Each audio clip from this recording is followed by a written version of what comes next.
I'm back in Chicago, I feel it. You what, sorry? Another version of me, I was in it. I wave goodbye to the end of beginnings. You take the man out of the city, not the city out the man. You take the man out of the city, not the city out the man. You take the man out of the city.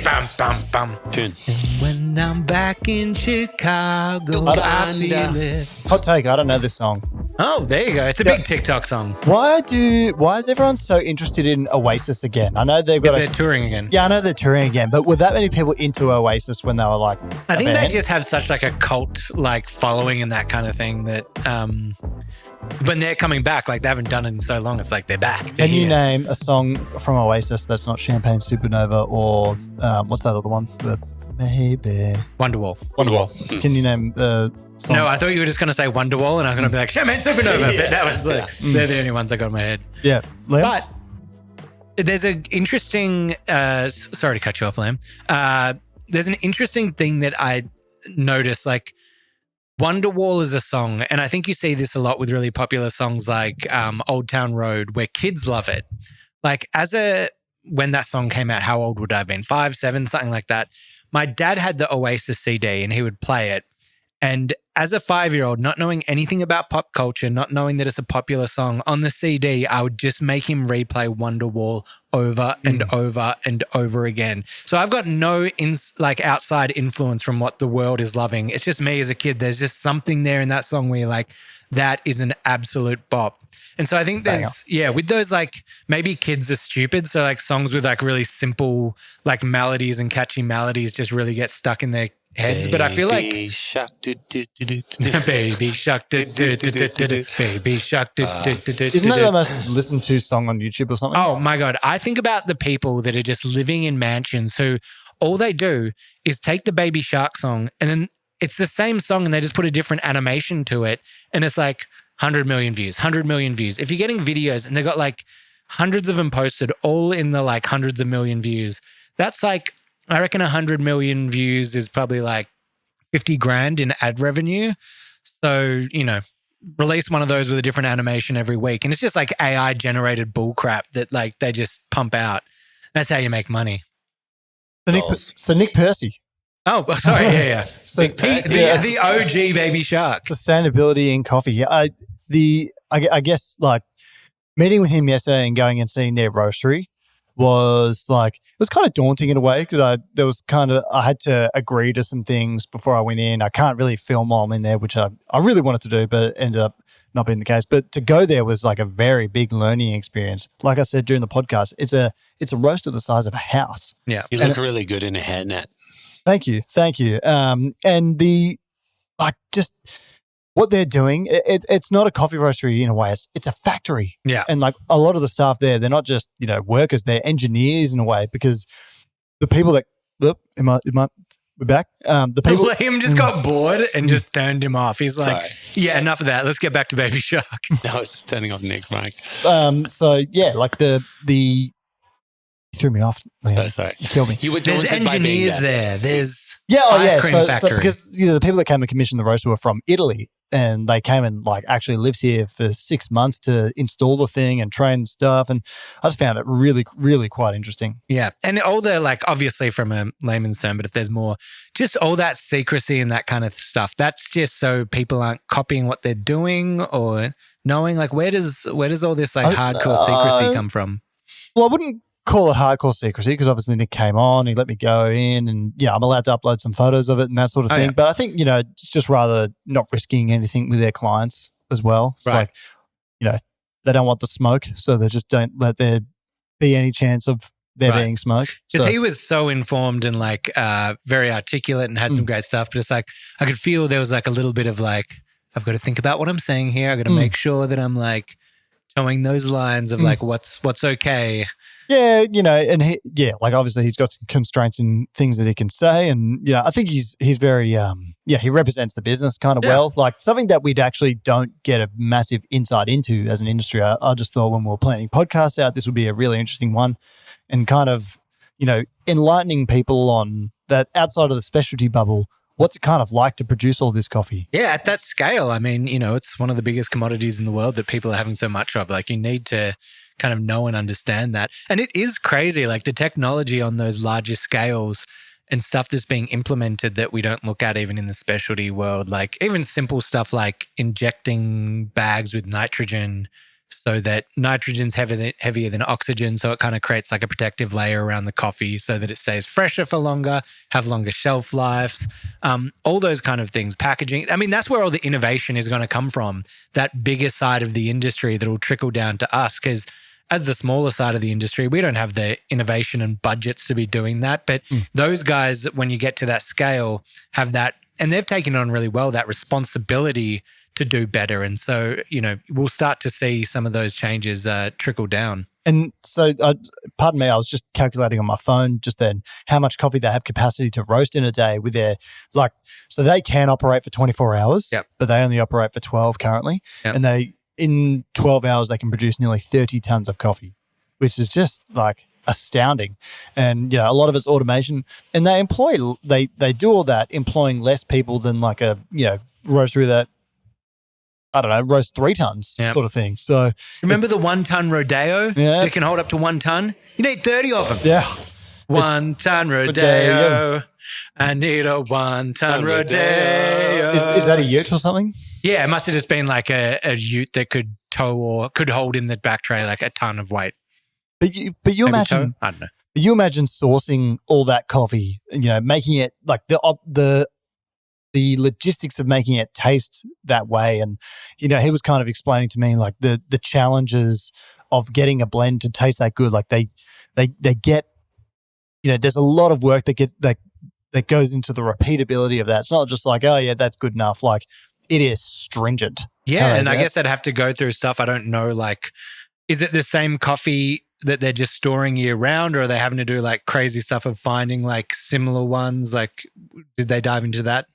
Well, we spoke about forecasting a little bit and, the requirements for making certain blends of theirs that they make for other customers. And basically they just have to have, they have to forecast everything. And you imagine the climate. We've had people like Caleb Holstein on the podcast previously where they've kind of spoke about forecasting, projecting, securing certain coffees for a 1 year period. And if you're roasting, I think, 4 million kilos a year? Like, they've got a couple of people employed full time to do that, and it's a challenge. Yeah. So, dog's a bit upset. Oh yeah, Woody's not. Hey, tell him, Wood. What a weird. Okay, so I have like.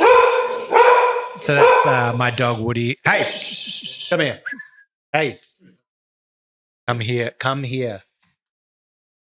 There's a theme with like Woody is like fine with everyone, but then once in a while there's just like.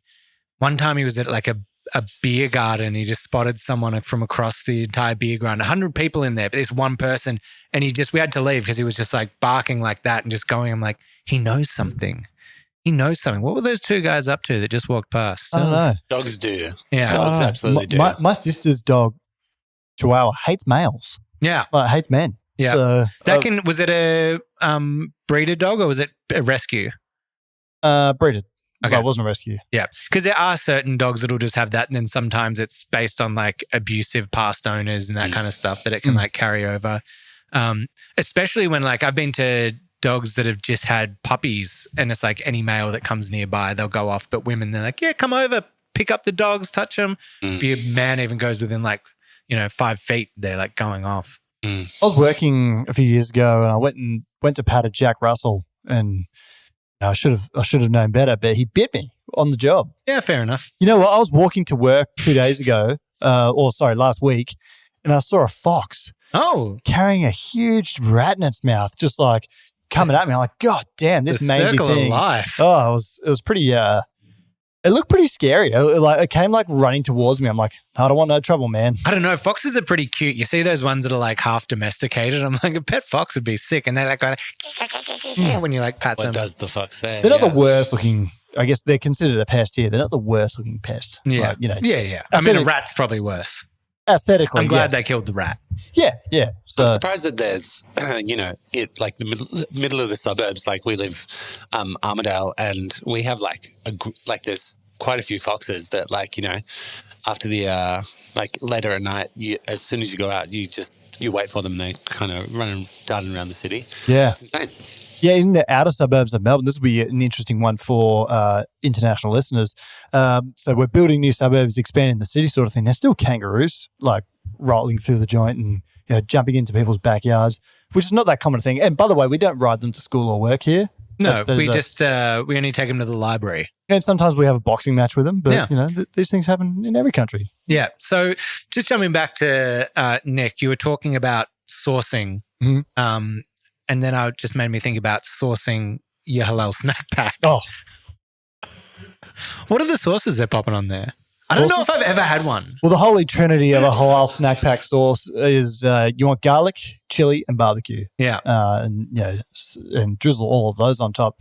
There's a sufficient amount of meat. Got to have crispy chips. Yeah. And one of the key essentials in the Halal Snack Pack Appreciation Society was if the owner or service called you brother.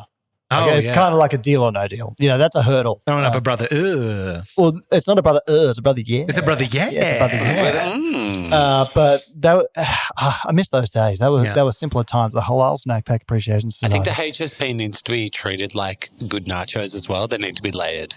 So you can't just put like a mass amount of chips, then start topping it. If you go chips, a little bit of meat, and they start doing it. There was a place down near Nevermind that we used to go, and they used to like do it in layers, and the appreciation that I have for that is it's a new dimension.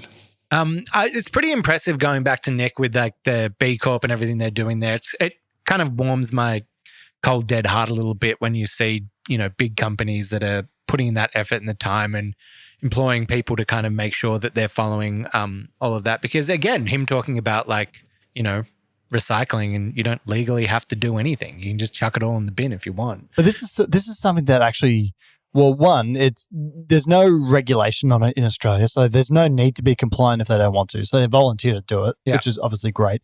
But it's something that's actually saving their business money in years to come as well. Like we talk about the gas usage. They're doing something where over the long run, and he was kind of explaining to me things that they're going to do to reduce that even further in the future. Like that's saving them lots and lots of money. And then if they're able to recycle a lot of their goods, that will also save money. And then the community benefit from recycling spent coffee grounds as well, which he was kind of elaborating on. That's all a big benefit and something that can be turned into an industry.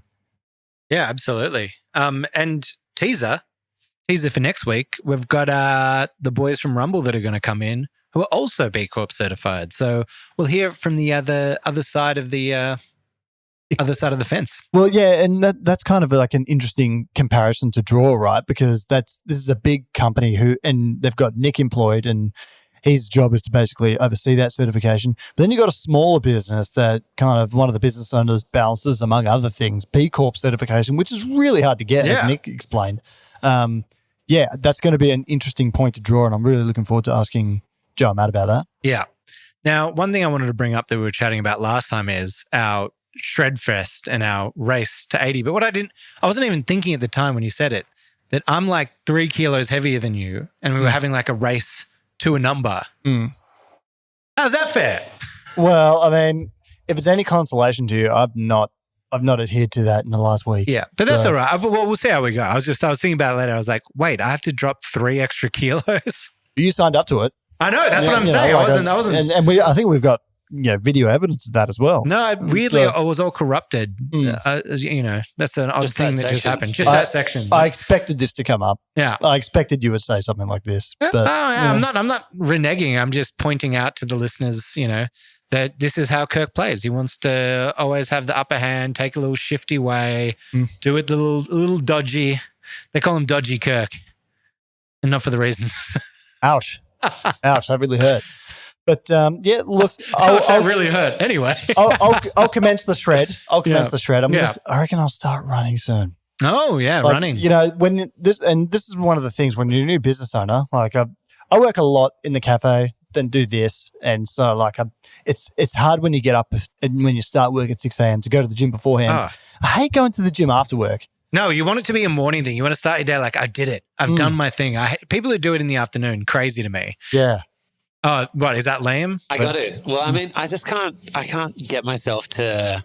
I watch anime in the morning and then I go to the gym after work. What's on the anime rotation right now? I have to ask. Well, Kirk. Well, of course, sorry, just rewinding back. Of course, he doesn't get up. This bloke goes to bed at like 2 a.m. every night. So, I mean, there's the flaw in the system. Woohoo! I'm a night owl. Okay, back to your anime. You were rambling about some show the other day. What was that? Oh, yeah. I was actually going to bring it up before. But it's called Dandadan, and I've been waiting for it to come out. Like, it's big old hype. It's got a big Netflix release and everything, and it's coming out weekly, which is killing me. I'm used to give me 24 episodes and I'll binge that in a night. And it's so good. The style is wicked and the scripting is hilarious and the dub is actually fantastic. It's got like quite a bit of cash behind it, but it's like beautiful. The first dub is just like there's 20 minutes and like me and KB watched it multiple times. But halfway through, like in the 20 minutes, they cover so much content, but halfway through, our jaws dropped because you never really know like the pace and anything from any show. But it took a twist, and I kind of want you both to watch it. It's only 20 minutes. And, Thank you for that little review, Liam. Our 4 listeners that are into that are really going to enjoy that. Oh gosh, I've really no. I will watch it. I'm a big people who are like, I hate anything animated or doing that. I like have this or any style of something where people are like, I just hate that. I'm like, it's a form of storytelling. Like, sure, there may be a big bunch that you don't like, but you can't just throw everything into a bin. Like, if there's some form of art with the storytelling, it's like surely there can be something that speaks out to you. In terms of animated films, has anyone ever seen Marcel the Shell Wearing Shoes? Tell me to watch this. I haven't yet. It's if you got kids out there, it's one of those movies where your kid will love it, but then you'll love it as well. Best animated film ever is film, not series, film, Big Hero 6. Big Hero, yeah. Big Hero 6 is, unbelievable. Love it. I don't know if I'd put it number 1, but it's definitely in my top 5 up there. Really, really good. Dragon Ball Z, Battle of Gods, and the Broly one was pretty good as well, like the Dragon Ball Ultimate. New Dragon Ball Z game came out this week as well, where it's like open world, follows the original story. Oh, gosh. It's like, we're talking like Breath of the Wild, but Dragon Ball Z. Like, I fly wherever I want and like, yeah. Oh, man. My brother was like, I need to play that. Is it on Switch? No. Oh, here we go. The delivery files. Before we Liam, can you grab that? Woody. Great content. Yeah. Dogs barking. Woody, come here. I got a key here. This is the great stuff. We just got some amazing deliveries here. This happens, I think, every week. Yeah, it's always at the same time. Here we go. Gold one there. All right, enough anime talk. One thing, what did I do? Oh, I got a nice little message I went to the wrong one, but I was chatting about going to Maker. I got a nice little message from the Maker Richmond team saying, listening to the pod, and they loved the little shout out. And they said, come down to Richmond. We'll make you a coffee. And I said, other side of town, but I'll do it. I need to be cautious. Like that's a very good story of something you said on the pod that's been positive. But I need to be cautious with some of the things that I mentioned on the podcast. Did I end a friendship with Jimmy? Yeah, it could be over. Because I revealed a private conversation that he had no chance of knowing will get mentioned here.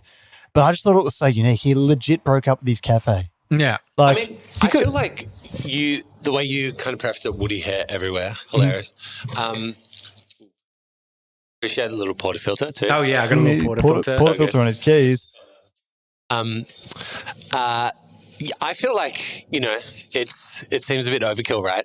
But to me, being like the overdoer barista as well, I used to know my customers like insanely well. And if I knew them for years, like I worked in a cafe for like 6 years, and they were like family. I would see them like 2 or 3 times a day, 6 times a week. And if they didn't come in, I'd be like, I think something is up. Like, it'd be really weird. So I kind of think it's cute if like your regular comes in and is like, hey, we're breaking up.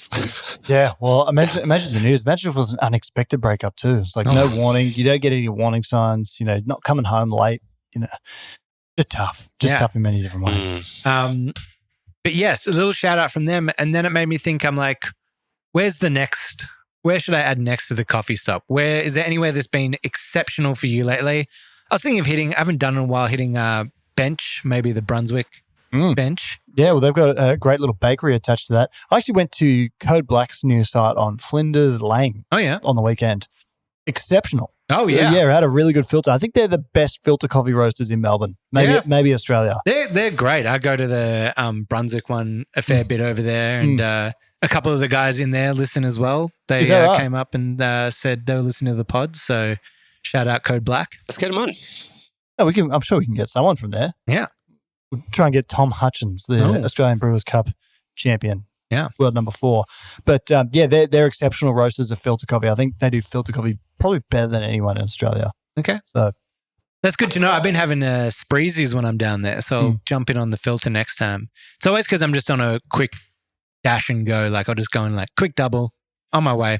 Best filter coffee I've ever had in my life was there. Oh, bit cold. What was it? 90 plus Jose Alfredo lot 56 geisha. Ooh, Jose Alfredo. I had some of that pasta last night.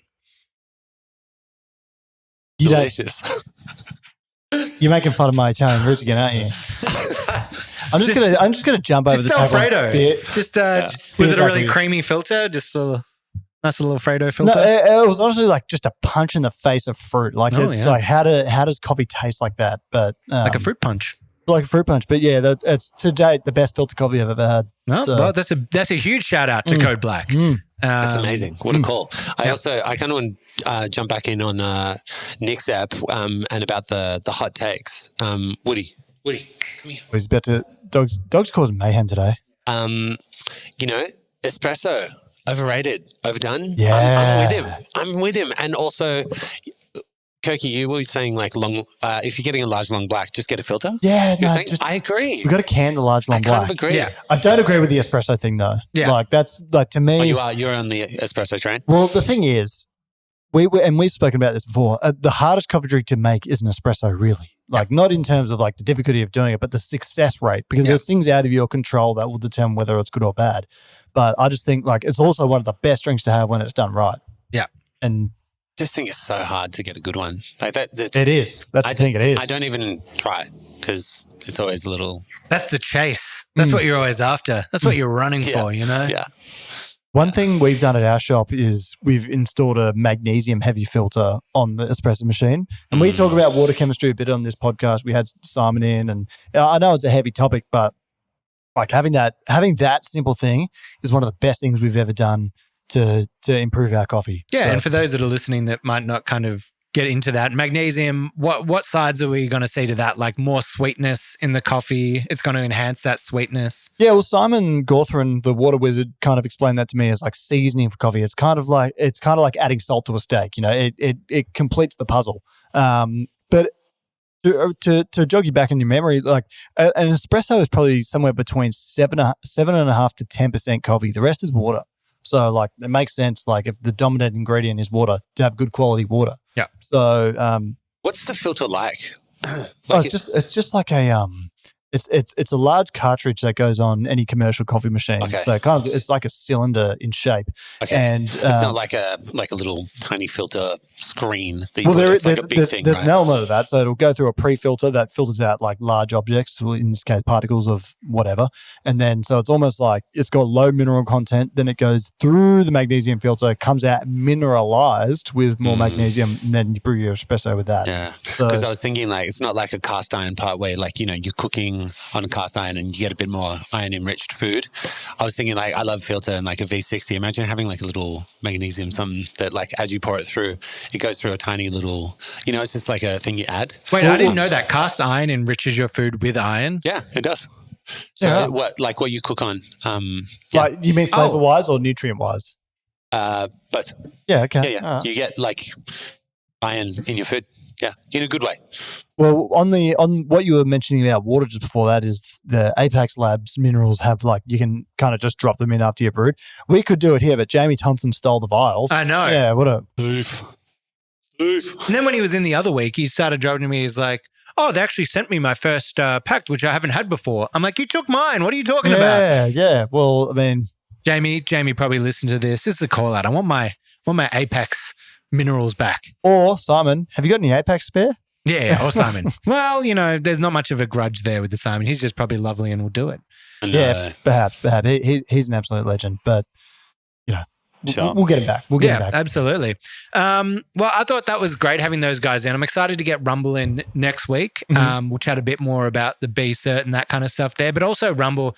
I think I'm excited for Rumble because they're just that kind of local roaster. They've been around the block. They've done it all. Like they probably have a lot of I'm excited for their hot takes because a lot of bullets in the chamber. I reckon they're going to be packing. Yeah. They will be packing with the hot takes. And just know this, if they come in and they're mild next week, they're holding back because I've had the combos with them behind closed doors, behind the closed shutter doors of their roastery. Liam and I have as well. I think they're going to deliver. They got stuff to say and in a really great way. Like everything that they stand for is to do things better. So really excited to get them on. Again, make sure to dive into our inboxes, send us a DM. We're on socials at It's Just Coffee Pod across all of them. You can send us an email to hello@itsjustcoffeepod.com. Send us your hot takes, send us some other questions, and we'll get it on the pod. So thank you again, everyone, for listening. And hey, please share with a friend as well. Yeah, two friend rule applies. Got to tell two friends. Send it out. And that kind of. I was going to say something else, but it doesn't. That's the end of the podcast. Let's Goodbye. wrap it up. Goodbye. Hooroo. Coffee broken. Why did we give him a mic? Yeah. It's just no. Something to reflect on for something to reflect on for next week. I'm just going to mute you both. And you just got to talk for 20 minutes.